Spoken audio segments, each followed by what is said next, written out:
I'm Dr. Rachel Griffiths. I'm with my father and partner in aquatics. Dr. Tom Griffiths. Welcome to the Drowning Files, where each week we share a lawsuit we've been involved in or another true story with suggestions to learn from these tragedies to save lives. Today we have a very special guest who is going to share with us her story. We have Madison Marchegiano, founder and president of the Colt Catalina Foundation.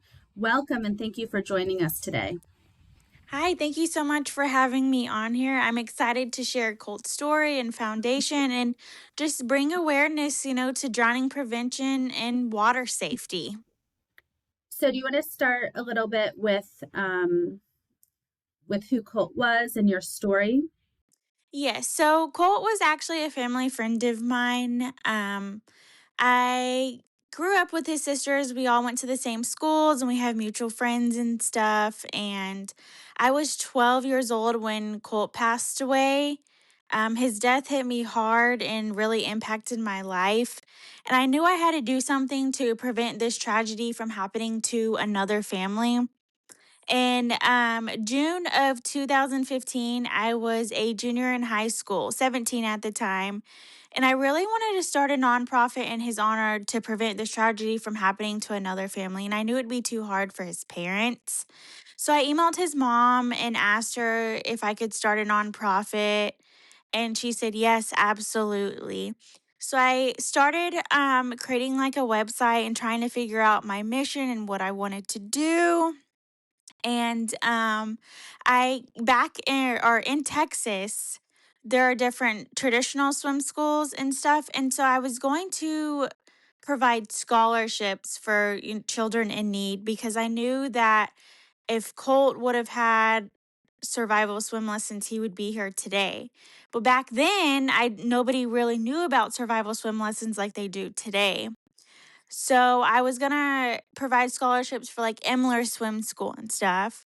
Well, one day I was on YouTube and I came across this video of this little baby and he was fully clothed and he was turning to float in the water. It was absolutely amazing. And it said infant aquatics. And I was like, this is what I want to do. If Colt would have had these lessons, I know without a doubt he would be here today. So I actually emailed the founder of Infant Aquatics, Judy, and I told her I would love to provide scholarships for her lessons around the United States for families in need. And so we kind of connected and I partnered up with them, and they're the second largest survival swim school in the world. And so the Colt Catalina Foundation just raises awareness for drowning prevention and child safety. Our goal is to educate the public on the importance of water safety and provide infant aquatic survival swim lesson scholarships around the U.S. to those in financial need. And would you be able to share a little bit more about the situation that happened Yes. back here? So Colt had basically just turned 2 years old. He has two older sisters. It was a normal Sunday on March 21st, 2010.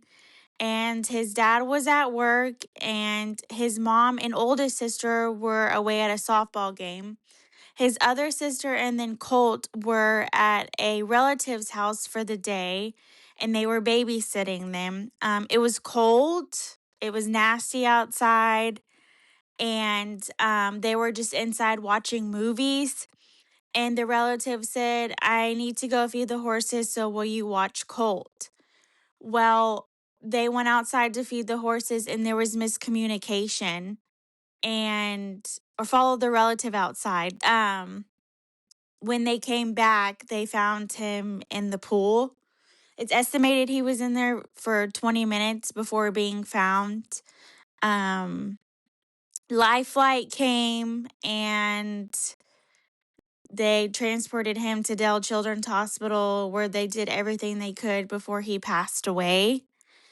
But yes, it was a horrible day. And since it was cold and nasty, the pool was also green and dirty because it was not swimming season. It was in March. And there was no fence around the pool.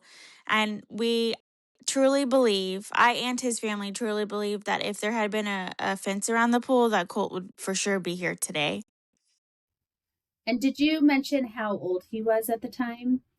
Colt was 2 years old. 2 years old. Well, Madison, I have to say, first of all, thank you for taking the time and the effort to create an opportunity for people to learn how to swim, little toddlers to learn how to swim, particularly for those who can't afford it. You know, Rachel and I deal with a lot of lawsuits and um, tragic drownings, as we've discussed on our podcast for the last couple years. Rarely do you see, after someone dies, step forward to make a change, and it's a tragic situation always. But as you mentioned so astutely, you know, the parents oftentimes can't deal with doing something positive like you have done. So Yes. um, I think it's really, really great that you picked up the ball and ran with it to um, help out. So I just want to congratulate you for your efforts, and every little child that learns how to swim through your scholarship program actually saves a life. So you're saving lives every time you give a scholarship away. So again, thank you for that. Thank you. Yes, I knew deep down his family couldn't do it, but I also couldn't watch another family go through that. I just knew that there had to be something that, I could do. And I knew Colt. He was the cutest little boy, blonde hair, blue eyes, very adventurous, very curious. He loved baseball, his cowboy hat, his cowboy boots, his John Deere cap, and he was truly the cutest little boy. It's horrible. Madison, would you be able to explain a little bit about infant survival swim lessons? Um, I know you do typically like a short intensive stint.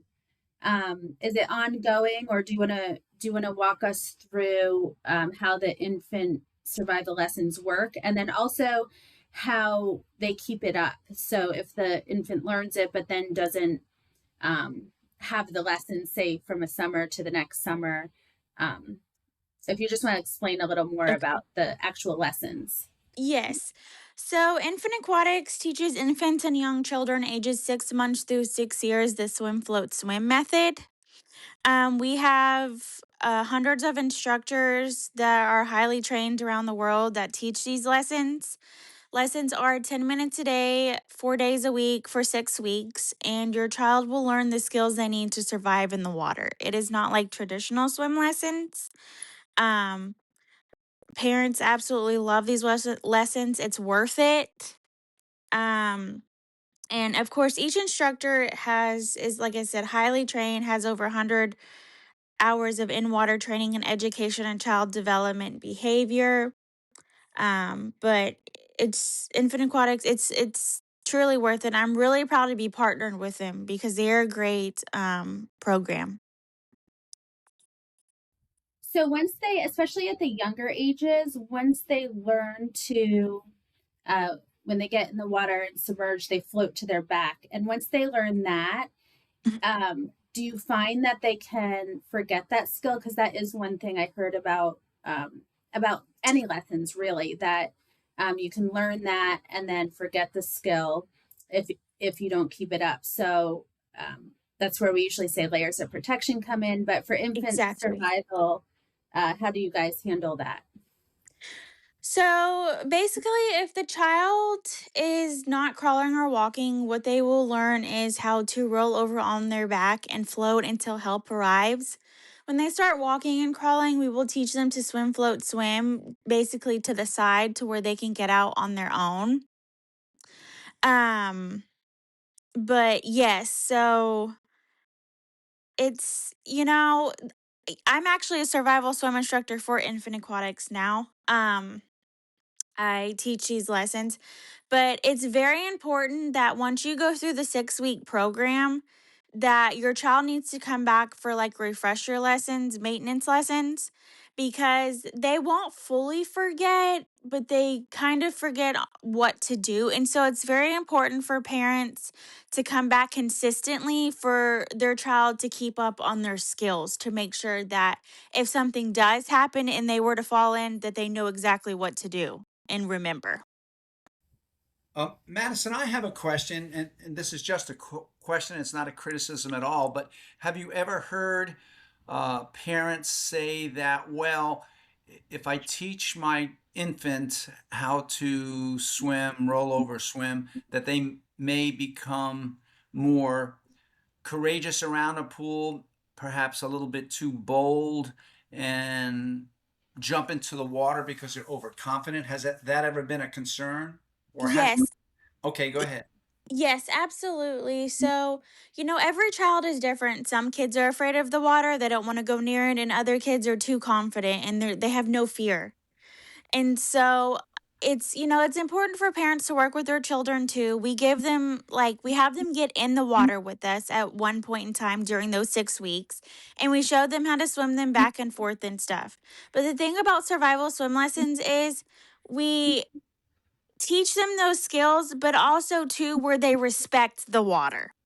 So they're not scared of the water, but they know that, okay, this is what happens if I fall in. This is what happens. So for parents to work with their kids and stuff, I feel like they can become overconfident and then they have no fear and they're just going to jump in the pool and they don't understand. And that's scary. Like you want your child to respect the water and have a healthy respect for it. Not only do we advocate for like survival swim lessons, that's the most important thing, but the Colt Catalina Foundation suggests layers of protection. Supervision, pool fence, window/door alarms, and CPR. Every parent, everybody out there should know CPR is the difference between life and death. And so that is very important. But our main thing is, survival swim lessons. And I really am actually starting to advocate for pool fences a little more since his family has said that, if there would have been a pool fence, he would be here today. So I'm really trying to start advocating for that more. And Colt's tragic experience is very, very similar to the type of experiences we keep talking about on this podcast. So it's not atypical. It happens way too often. Exactly. Do you ever address parents being on their cell phones while they're supposedly watching their kids in the water? Yes, and that's the thing is, drowning is a leading cause of death for children ages 1 through 4 and the second leading cause of death for children ages 5 through 14. And I feel like most parents don't know that until it happens to them. And that's why supervision is the number one thing. You cannot be on your phone. You cannot turn your back for a second because children will get out of your sight just like that. It takes 30 seconds for a child to drown.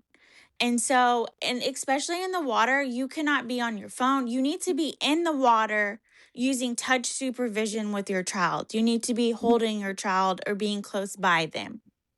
Right. Good points. Excellent. We appreciate all that you do. Thank you so much for sharing what you guys do and those type of lessons. And that's a great service that you provide to be able to get children more swim lessons. We like to share as many different scenarios and situations so that we can learn from those and have as many tools and layers of protection as possible. Thank you.